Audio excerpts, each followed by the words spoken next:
ॐ अस्य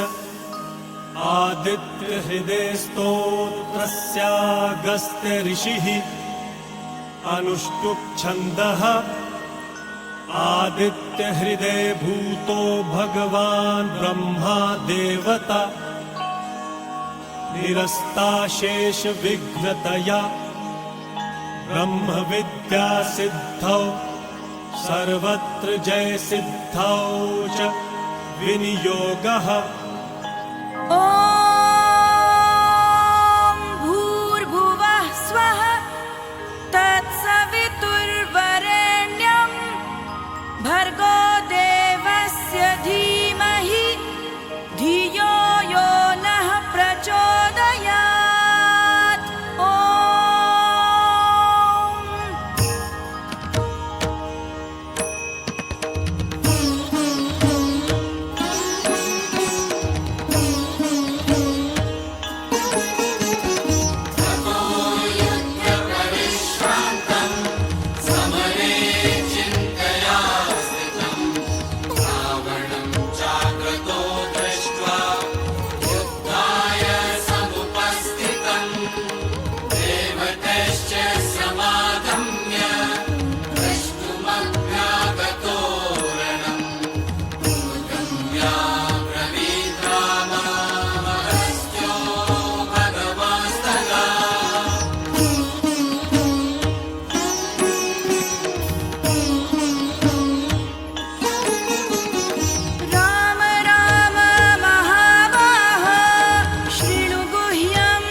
शोकप्रशमन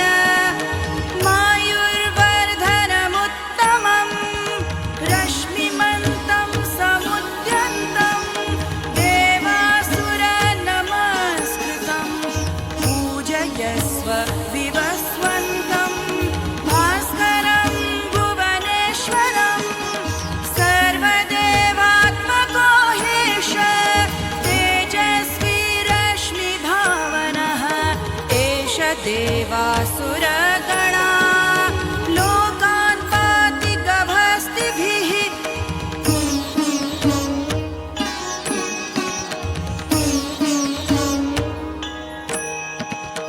एष ब्रह्मा च विष्णुश्च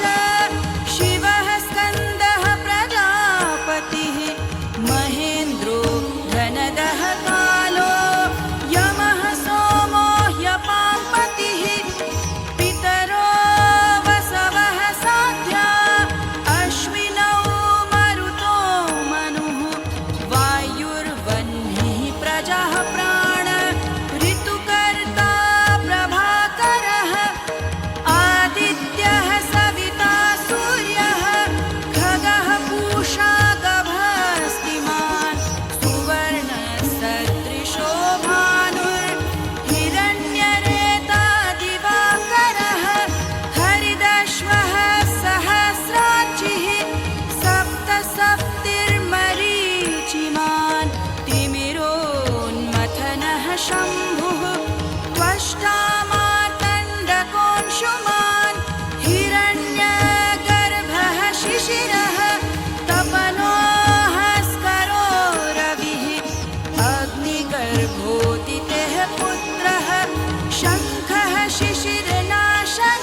महातेजा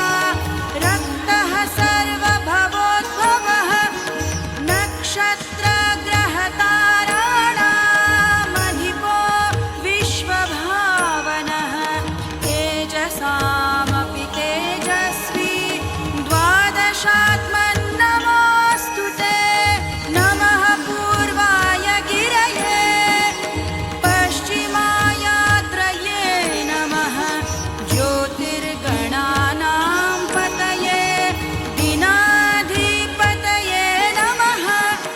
जयाय जयभद्राय हर्यश्वाय नमो नमः नमो नमः सहस्रांशो आदित्याय नमो नमः नम उग्राय वीराय सारंगाय नमो नमः नमः पद्मप्रबोधाय प्रचण्डाय नमोऽस्तु ते ब्रह्मेशानाच्युतेशाय सूरायादित्यवर्चसे भास्वते सर्वभक्षाय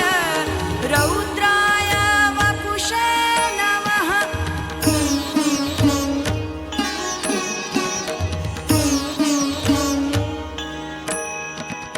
तमोघ्नाय हिमघ्नाय शत्रुघ्नाय मितात्मने कृतघ्नघ्नाय देवाय ज्योतिषां पतये नमः तप्तचामीकराभाय हरये विश्वकर्मणे नमस्तमोभिनिघ्नाय रुचये लोकसाक्षिणे नाशयत्येष वैभूतं तमेष सृजति प्रभुः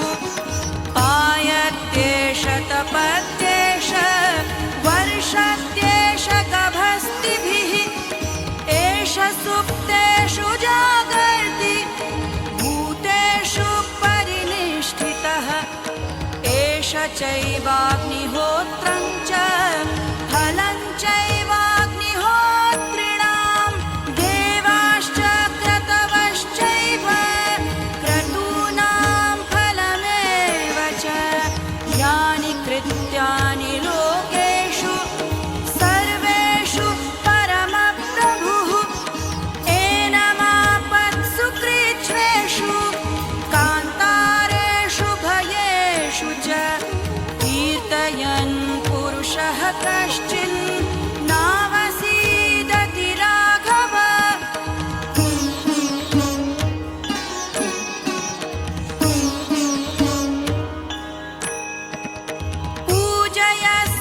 पूजयस्वैनमेकाग्रो